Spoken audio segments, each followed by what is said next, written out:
Tesla puts plans to build second identical Giga Berlin on hold. February 22, 2022. According to reporting by German media outlet Automobilwoche, Tesla is putting plans to mirror their existing facility at Giga Berlin on hold. The company wants to double production at their Seoul European plant from 500k units per year to 1 million units per year. According to sources, although they could have looked to expand the existing plant, the company would instead mirror their current factory. However, according to the report, the construction of this new plant has been postponed indefinitely. The focus for Tesla at Giga Berlin remains on starting up the car and cell production at the European facility. However, the company is obviously already looking down the line to expand its production rate. It is not clear if Tesla will re-engage with the German government later on for permissions. But evidently, the auto manufacturer may look to do something similar at other sites. While Tesla has put plans for a second factory on hold, they are still waiting to receive the final approvals on their first. The automaker was originally hoping to begin production at Giga Berlin Brandenburg in 2021. But delays and a complicated bureaucratic process have pushed a potential approval until at least mid-March. Tesla did not provide a comment on the change in plans in Germany. Source reposted and summarized from Scott Nordland at Drive Tesla Canada. My take: Germany has screwed Tesla around so much. It would serve Germany right if Tesla built the next gigafactory in some other European country. Tesla has amazing production volume. February 22, 2022. Tesla achieved volume production with the Model 3 in 2018. No other EV manufacturer has reached the volume that Tesla has. BYD is probably the second closest company. In China, Elon states the importance of manufacturing and reaching volume production. Tesla Giga Shanghai has been the quickest ramp of volume production for Tesla. After Tesla Fremont, even with the over 1 million vehicles a year run rate that Tesla has, there is much more that Tesla needs to do to get to 20 million vehicles per year. There must be innovation in manufacturing. That is the number one most important thing for Tesla to achieve. Even more important than any design. Elon Musk says, "Prototypes are easy. Volume production is hard." You rarely hear Elon Musk say anything besides volume production is hard. And not just hard, but excruciatingly hard. When you see that something is hard for Elon Musk and Tesla, you have to imagine that it is almost impossible for any other company to do. Why doesn't Elon Musk help other companies reach volume production to transition the world to sustainable energy faster? The world is mostly battery constrained for EVs, and all companies would compete for scarce resources. Tesla makes the best EVs and they deserve the batteries right now. China companies seem to be at about 10,000 units produced a month, with the BYD Dolphin just reaching that recently. It will be interesting to see if those companies can reach volume production, which would be 100,000 or more a month. It gets harder after 10,000 a month. Tesla saves costs by removing radars and lumbar support, or gear levers. But the capital equipment is also a cost. A factory that produces 4 times as many units can generate much lower operating costs and deliver much more savings. Tesla has already hit 80,000 vehicles a month even without new manufacturing processes. I think the 500,000 a year run rate for Giga Berlin is a big sandbag for Tesla. That means I think Giga Berlin will do way more than 500,000 a year in volume production. Tesla continues to innovate manufacturing, and I think Giga Berlin will get closer to 2 million units per year. If other EV companies are going to build a significant number of EVs, they are going to have to build very large factories. Tesla has already done this with Giga Berlin, Giga Shanghai, and Giga Texas.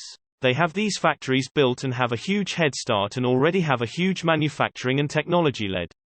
Source reposted and summarized from Jeremy Johnson at Talk News. My take: Tesla's ratio of cars produced per factory square foot is truly awesome. Is your used Tesla worth more than a new one?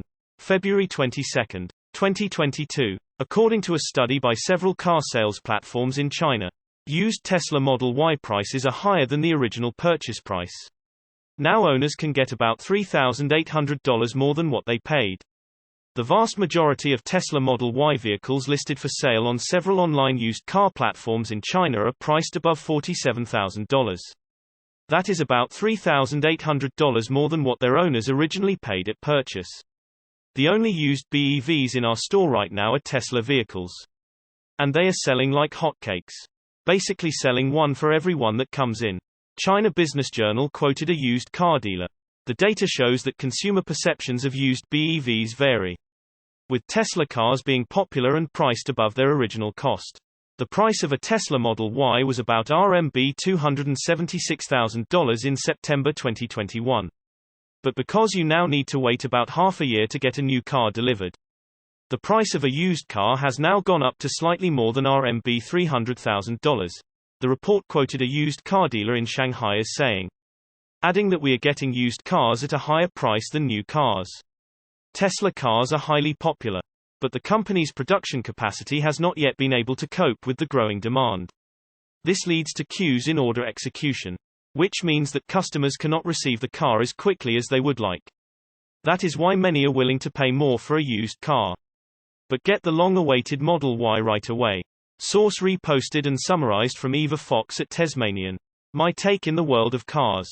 This does not happen very often. Your used car being worth more than a new one. All about Tesla's LFP batteries. February 22, 2022. Tesla has been making LFP batteries in China for a while. And with the recent change to the 2022 Model 3 RWD, which we saw some range tests on, they are now getting much more attention. Are they close to the 4680 batteries? The LFP battery is just a different chemistry and way of making a battery containing more iron. They are popular with the Chinese and a little heavier than the lithium-ion battery. The 2170s or 4680s that are a pouch that comes from the Korean and Chinese companies. These batteries should last 1 million miles now. The LFP batteries should last longer. They are different in that they last longer and they also don't have as much charge or as much oomph as Sandy Munro likes to call it. If you want major performance and a super long range, then the LFP may not be the battery you want. You may want to wait for the 4680 batteries or another battery advancement for that. There is less of a risk with the LFP batteries catching fire as well. You can charge the LFP batteries to 100%. Why is that? You can take your standard batteries and charge them to 100%. It will just take a while. With LFP it takes less time to bring them to 100% charge. If you are looking at a speed limit, you may get there sooner with an LFP, but if you want to accelerate and move fast, LFP may not be what you want. Tesla has made LFP batteries in China and not the US. Why is that? The Chinese generally like to go less fast than Americans. That is one reason. There are also a lot of separate manufacturing facilities in China with LFP batteries and they are generally safer, which the Chinese government likes. They locally source the batteries and materials, which makes it easy and inexpensive as well. A Model 3 RWD with LFP batteries will charge faster, can charge to 100%, and will likely have a longer battery life. Sandy Munro says that the LFP batteries work just fine. Getting LFP is a decision you make based on needs and parameters. Do you want to charge fast? Do you mind accelerating a little slower? Do you mind a little less range overall? Do you want to pay a little less or a little more? Do you want a battery that's a little safer? These are the things that matter. Source reposted and summarized from Jeremy Johnson at Talk News. My take: these LFP batteries certainly have some great advantages. I also think they would be better for power walls and mega packs.